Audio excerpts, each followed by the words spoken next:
O número de ações judiciais contra os planos de saúde aumentou 630% em 6 anos. O estudo da Universidade de São Paulo mostrou também que 92,4% das decisões judiciais contra planos de saúde na cidade de São Paulo favoreceram o paciente. No caso de negativa por parte da operadora, às vezes a única solução é procurar a justiça. E para falar sobre esse assunto, nós convidamos o defensor público e presidente da Associação dos Defensores Públicos do Estado de Sergipe, Hermelino Costa Cerqueira, que hoje está aqui no estúdio conosco. Boa tarde, doutor. Boa tarde, Angélica. Bom, hoje, qual a principal demanda que chega na defensoria, que chega aí ao judiciário relativa aos planos de saúde? Eu diria que são duas. Inicialmente, há sempre uma contestação muito grande relativamente à negativa de fornecimento de medicamentos ou fornecimento de algum tipo de tratamento, realização de cirurgias, realização de exames médicos. E também há um grande número de situações relacionadas à desobediência dos prazos de carência. As operadoras sempre invocam prazo de carência para situações que não autorizam que o consumidor ele fique sujeito a um prazo mínimo a fim de ser atendido. Como a defensoria atua nesses casos? A pessoa chega lá com uma demanda, né? Está com uma dificuldade, foi negado um atendimento aí por parte do plano de saúde, ou mesmo medicamento, como o senhor disse, ou mesmo aí caiu nesse prazo de carência. Como é que a defensoria atua? Nosso atendimento é de portas abertas. A defensoria ela trabalha em sistema de plantão, justamente porque esse tipo de demanda é uma demanda que não pode esperar tempo muito longo para ser solucionada. E nós buscamos sempre trazer do consumidor aquele relatório médico detalhado em que o médico demonstra a necessidade do paciente ser submetido a uma espécie de tratamento, ou ter fornecido um dado medicamento, ou realizar algum exame específico. E orientamos então os consumidores a nos fornecer documentos pessoais, a nos fornecer orçamento desses serviços que podem ser prestados pela via privada, de forma particular, nas unidades de saúde. E aí, sempre mananciado do maior número de documentos possíveis, nós ingressamos com as ações, sempre com pedido de liminar, a fim de que o pleito seja atendido da forma mais rápida possível. Pois é, geralmente essas demandas na área da saúde, elas são urgentes ou emergentes, né, doutora? A pessoa chega lá, ela está precisando de um atendimento naquela hora, uma cirurgia ou um procedimento naquele momento por conta de um problema de saúde. Essa liminar concedida, por vezes, pela Justiça, de que forma ela é atendida? Qual é o procedimento depois que é expedida a liminar? Bem, as liminares, em geral, elas são concedidas num prazo máximo de 5 dias.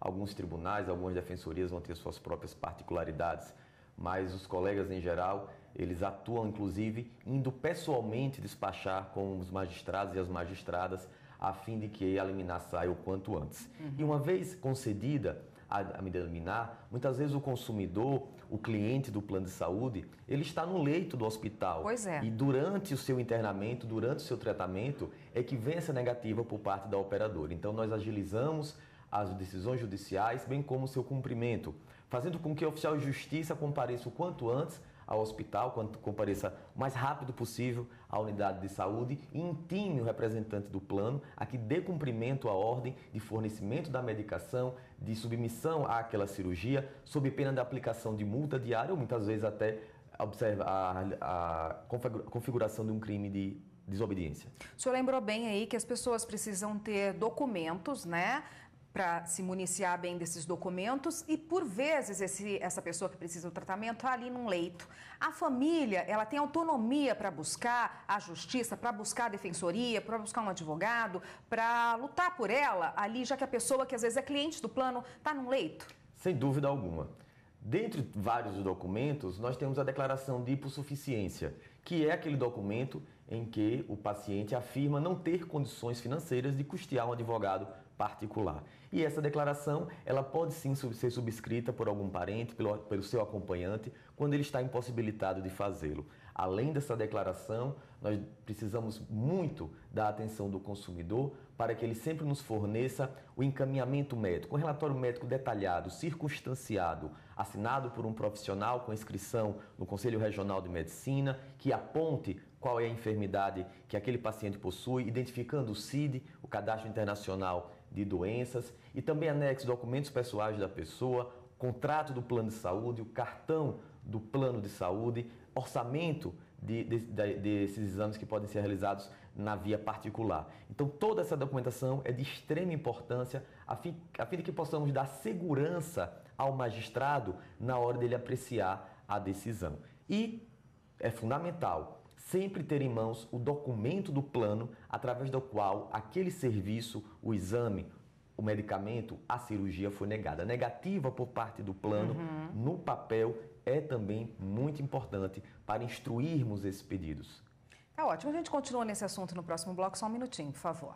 O Jornal da Justiça está de volta e nós voltamos a falar com o defensor público e presidente da Associação dos Defensores Públicos do Estado de Sergipe, Hermelino Costa Cerqueira, que hoje conversa conosco a respeito dos planos de saúde, da demanda crescente na justiça, né, de ingresso de ações na justiça.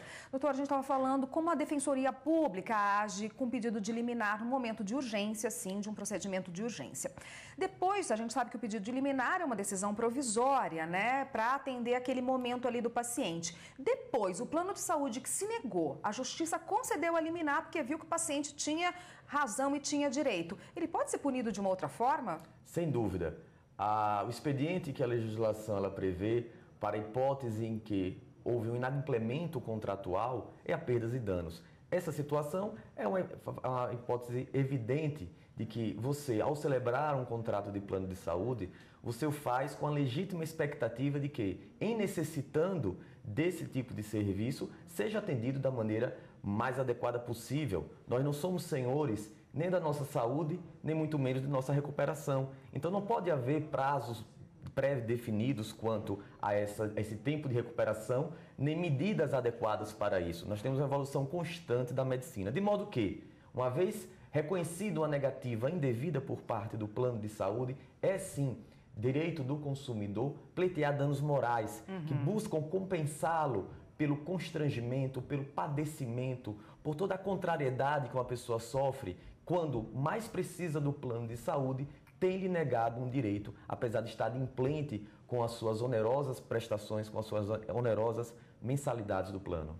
Doutor, quando uma pessoa trabalha no local e tem um plano de saúde empresarial da empresa, daí ela é demitida ou ela pede demissão, ela pode continuar com este plano de saúde? Tem que ser dada essa opção a ela e de que forma isso funciona? O empregado que foi demitido ou mesmo pediu demissão, ele tem um prazo de até 30 dias para solicitar ao seu anterior empregador o valor que é devido ao plano, inclusive a parte do empregador, a parte do patrão, e ele então tem o direito de pagar diretamente esse plano, as suas expensas, e permanecer vinculado à operadora em um prazo entre 6 e 24 meses. Então ele não fica desassistido automaticamente ao ser demitido ou mesmo ao pedir demissão. Ele tem até 24 meses para poder se programar, para poder então se reorganizar, buscar um outro emprego que possa também auxiliá-lo no custeio do seu plano de saúde, a fim de que ele não fique desassistido. Então ele deve, no prazo de 30 dias após a demissão, procurar o empregador, obter o valor que deve ser repassado à operadora e permanecer vinculado a esse plano de saúde por até 24 meses. E o plano não pode negar isso a ele? De maneira nenhuma, é direito dele, regulamentação da Agência Nacional de Saúde Suplementar. Se a pessoa consegue, nesse meio tempo, um outro emprego, ela se desliga desse plano? Ela tem obrigação de informar a agência também, a operadora? Importantíssimo. Se ela consegue, em um novo emprego, uma nova assistência de um plano de saúde, ela poderá fazer a portabilidade, partir para a assistência nesse novo plano. Mas com um detalhe, ela não estará mais submetida a um prazo de carência para uma série de procedimentos, de modo que a prestação de serviço ela permanece ininterrupta, sem qualquer tipo de solução de continuidade. Mesmo se for uma operadora diferente daquela contratada anteriormente? Uma operadora diferente. Isso que é o interessante, a fim de que o funcionário, o empregado, não fique desassistido. Tá ótimo, doutor. Muito obrigada pela participação. Eu conversei com o Hermelino Costa Cerqueira, que é presidente da Associação dos Defensores Públicos de Sergipe, e conversou com a gente a respeito dos planos de saúde, das demandas na Justiça. Obrigada, doutor. Sempre à disposição. Até uma próxima.